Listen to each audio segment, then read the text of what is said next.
bataille de Badr, les récits coraniques la désignent comme la première véritable fait aussi la plus grande et la plus importante bataille menée par les musulmans de l'avènement de l'islam à nos jours. C'est là pour asseoir définitivement la suprématie de cette religion contre la volonté de ses ennemis. Cette bataille a eu lieu au cours du mois de Ramadan en l'an 2 de l'Hégire.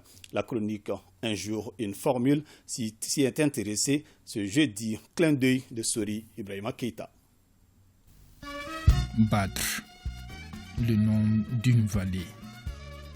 Située entre la Mecque et Médine, c'est là qu'a eu lieu la première bataille décisive de l'islam, la plus importante, la plus mémorable, dont on dit, à en croire les récits coraniques, qu'elle a été l'expression achevée d'Allah de discerner le vrai du faux. Une bataille décisive pour l'islam et pour la survie même de l'humanité tout entière. Elle aura été l'illustration la plus aboutie du combat éternel que se livrent le bien et le mal. Quand nous regardons cette bataille, les musulmans étaient peu. Et le prophète, cette nuit, dans un récit, il s'est mis à pleurer en implorant Allah subhanahu wa ta'ala dans une prière. Et le récit dit qu'il a levé ses deux mains jusqu'à ce que le turban qui était sur ses épaules était tombé. Et qu'Abou Bakr Siddiq est venu dire au prophète, taisez-vous, Allah vous a déjà entendu. Et Dieu a fait descendre la pluie. Une première preuve que les croyants sont toujours assistés par Allah subhanahu wa ta'ala. Nous étions un vendredi 17e jour de Ramadan de l'an 2 de l'Hégire, en pleine mars 624 de l'ère chrétienne.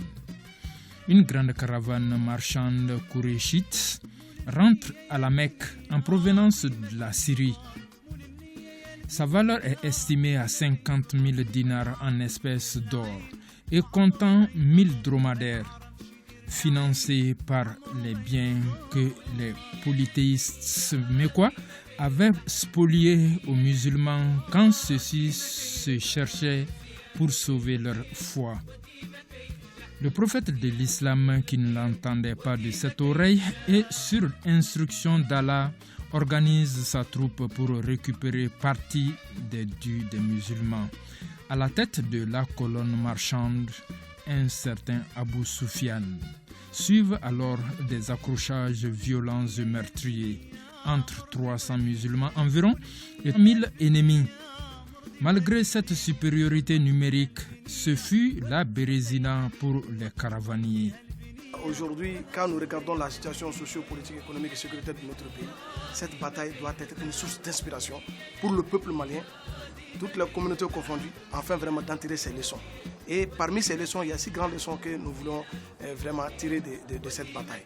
La première des choses, c'est d'ayer la confiance à l'aide d'Allah subhanahu wa ta'ala. Le deuxième enseignement, c'est d'avoir tawakkul, c'est-à-dire la confiance placée en Allah subhanahu wa ta'ala. Les croyants, malgré leur nombre peu élevé, mais ils ont placé leur confiance en Dieu tout en croyant à leur leader qui était en tête, Abou Bakr Siddiq et ses 4, Abou Bakr Siddiq, Omar, Ousmane ou Ali, afin vraiment de faire face à ce groupe qui était énorme.